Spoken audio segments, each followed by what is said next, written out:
Hello and welcome to this presentation about AugmentedGaussianProcesses.jl, a general toolkit for Gaussian processes, which I've been working on the past few years now. So first, what are Gaussian processes? Well, there are a certain class of models among Bayesian non-parametric models which help us to basically model any kind of function we want in a Bayesian setting.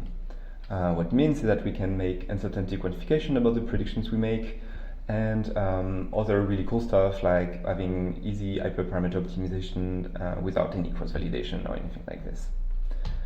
In the classical case, what you would do with Gaussian process would be regression. So you try to model some output y given some input x, and f would be the latent variable for it. And when you do a Gaussian noise, or you assume you have some Gaussian noise for your observations, it's extremely simple, and you know the posterior analytically, so the thing you're looking for. But what I'm interested in is a bit more about other kind of likelihoods, like classification or multi-class classification, counting events, stuff like this. So that's one of the motivations for GPytorch. One is to implement as many algorithms as possible that exist. The GP world is quite vast, even it's a bit niche, but there's a lot of things to implement.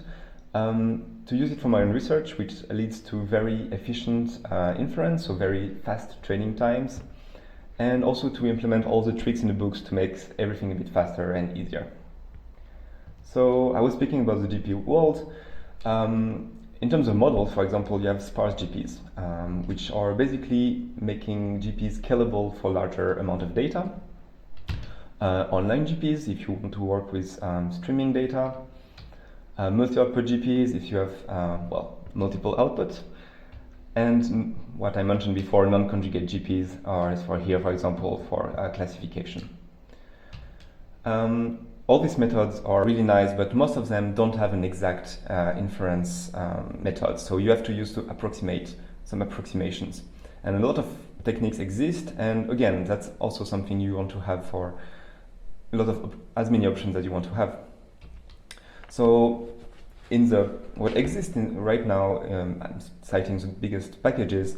In MATLAB is the original GPML. In Python, it was converted into GPy. And I would say the most popular ones right now are GPFlow and GPytorch, where most research papers, which most research papers use right now.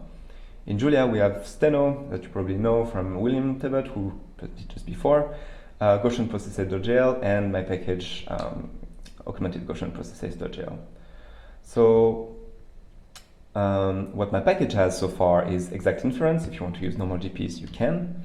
You can use stochastic variational inference, so then to work with non-conjugate, and you can have an analytical one. I'll come back to this, which is very efficient because you have the updates in closed form, and a numerical one. And here we just use this approach of like being able to compute gradients in a very straightforward manner.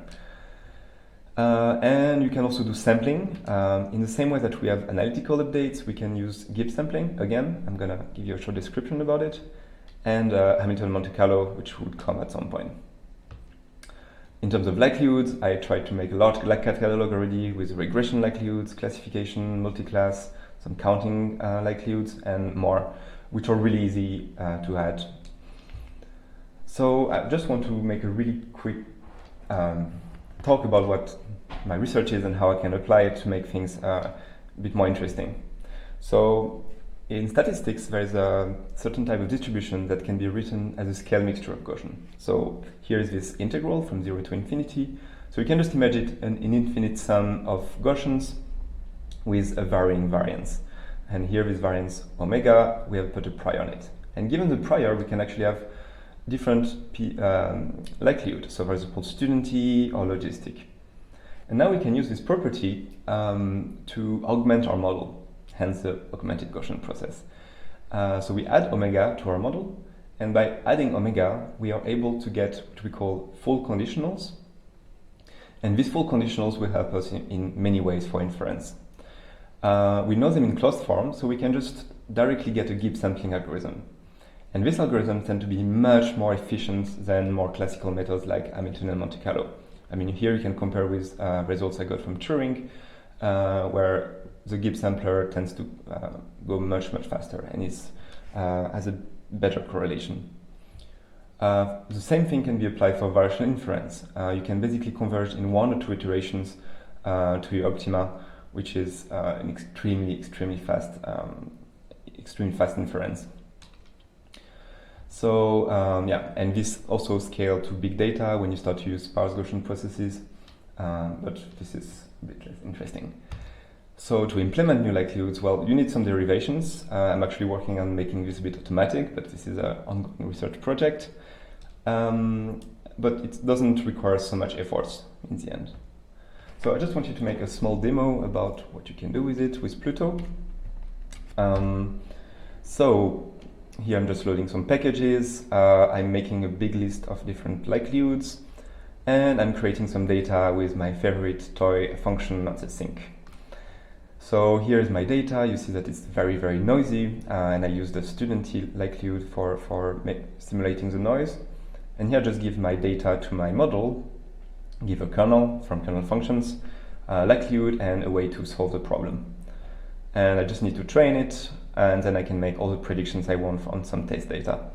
So this would be the mean and the covariance of my predictions. So now I can try a different likelihood, for instance, and this would give me something a bit different. And I can use some classification maybe, and again I get a different result. You can do the same thing with sampling. So of course it starts to be a bit more noisy when you get samples, but this is due to the data here being very hard to learn.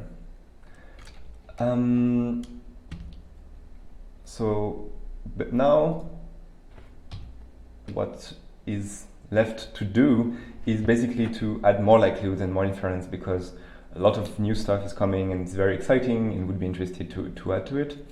There's still some bugs which need to fix, definitely. But I think the main message is that right now we're really working together with William, Sharon, and David to make a unified Gaussian process package which would be usable for anyone, whether it's for research or for just applications. And both my work and William's work, we try to all make it in one place for Julia to have a very strong Gaussian process framework. Thanks for your attention.